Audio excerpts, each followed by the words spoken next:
The Objective News Network, the failure at Uvalde goes beyond the police who responded.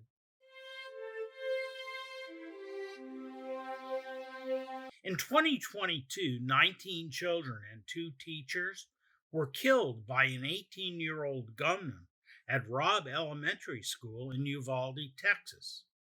There were nearly 400 officers at the scene by the end of the shooting, but it took 77 minutes for police to finally confront and stop the shooter. This week, the Department of Justice issued a blistering report laying the blame for the failure on a Keystone Cops response, in which hundreds of law enforcement officers stood around doing nothing as the massacre unfolded. All of this is just another chapter in the book called The Great American Blame Game. It's a thing we always do these days to make us feel better by blaming someone else as we disregard the systemic failings that caused the situation in the first place.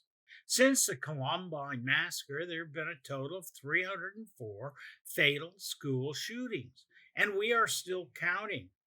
This chart from security.org shows us the frequency and severity of the problem over the period 1999 to 2023. But how can it be that no one has ever stepped in to grab control of this unacceptable problem in our society? A problem that can affect any one of us. The unnecessary deaths of our own children. Well, it may be that our own worst enemy is ourselves and the innate tendency all of us have to reject change. Many years ago, when I was doing my doctoral research on the application of computer social science modeling to better understand the social behaviors of individuals, I worked with my good friend, Dr. Craig Switelick from Argonne National Laboratory to develop a new way to prevent kids from getting killed at schools. Our first stop was to go to the government, in this case, the Office of Justice Programs at the Department of Justice. OJP told us that they were interested in the idea and might even give us a grant to help install the new system in schools. I was very excited by the scientific developments coming out of our research, and Craig and I already had a functional prototype ready to deploy at schools. We told OJP all about what we had done, hoping that they might give us the grant we needed to help save the lives of children at schools. We plan to give the new technology to schools free of any cost. But instead of giving us a grant to help deploy the new life-saving technology, the government stole our technology and tried to use it on their own. But they did not understand the science behind how to use what they stole, and their efforts never amounted to anything. But we weren't about to stop trying to get the new technology out there to save lives. We began an effort to start the project at the local level. It is a truly interesting story about human nature. You can read more about what happened here.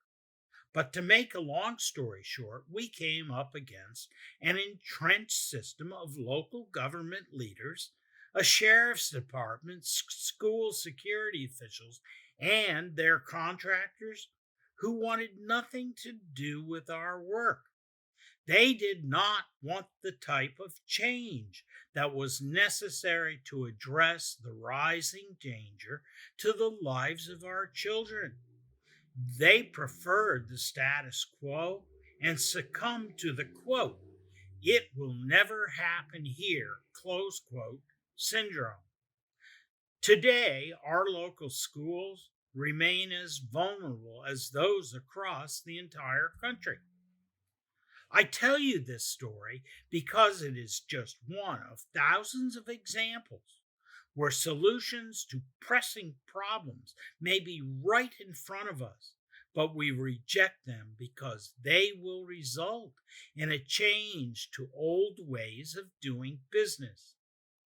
In the aftermath of Uvalde and so many other tragedies, there is no doubt that the implementation of the advanced school safety system developed so many years ago could still save hundreds and hundreds, if not thousands, of teachers and students' lives in the future if someone would just listen.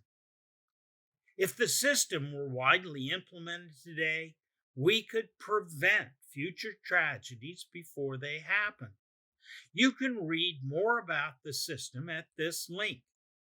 This is John Hnatio reporting for the Objective News Network. Thanks for watching, and please subscribe. We'll see you the next time.